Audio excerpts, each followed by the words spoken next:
Listen, we did it once. Why can't we do it again? You know, back in the 70s, Mayor Schaefer launched a dollar house program in Otterbein. This is right by the stadium. Once gloom and doom, now drive by. I mean, you'll see the opposite. So we got 15,000 vacant properties in Baltimore City. You've probably seen some of them. Can we rebuild or tear down blocks that have become eyesores? WMER 2 News' Eddie KADHIM live for us at City Hall tonight. Eddie, tell us about this group that's fighting to give people their blocks back for $1.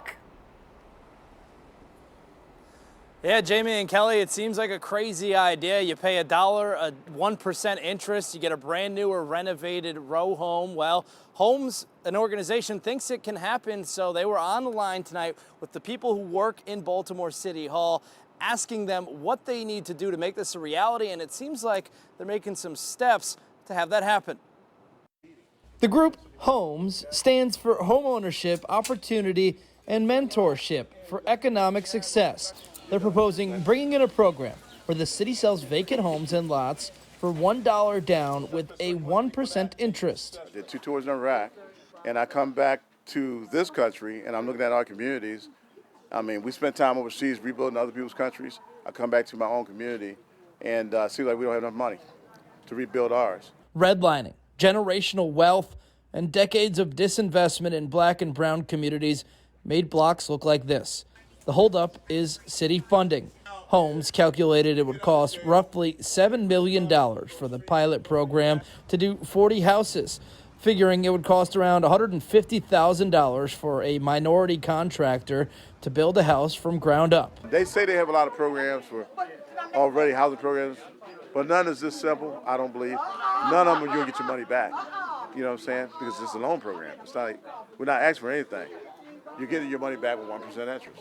Homes had the ear of the acting Baltimore City Housing Commissioner, Alice Kennedy, during a conference call. She says there are several hangups, including the fact that most of the estimated 15,000 vacants aren't owned by the city. The next issue is they don't have a source to get to the 1% interest rate, and the Homes project is one of 40 being considered to allocate $620 million in federal funding.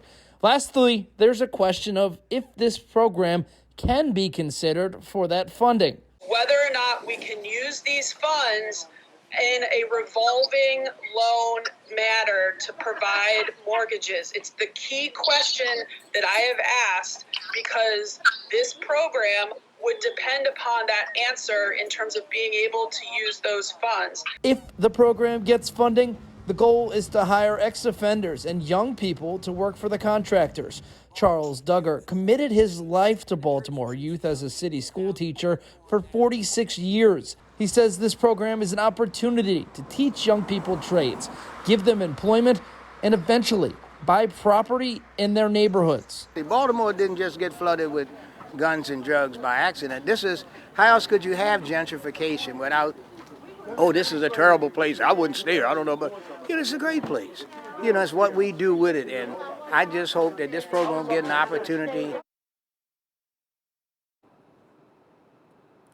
So there's a lot of moving parts here. As you just heard, the Homes Group is going to meet with the city to discuss exactly where they would do this pilot program, somewhere where there is at least 40 homes or lots where they could build it up. If city funding isn't an option, another thing that they're looking into is partnering with something called Community Development Financial Institutions for funding. In other cities, they've been able to make things like this happen. If this is something you're interested in a great way to get involved is to reach out to your council person or call the mayor, reach out to the mayor, send him an email, say you want this done, this is something you're interested in.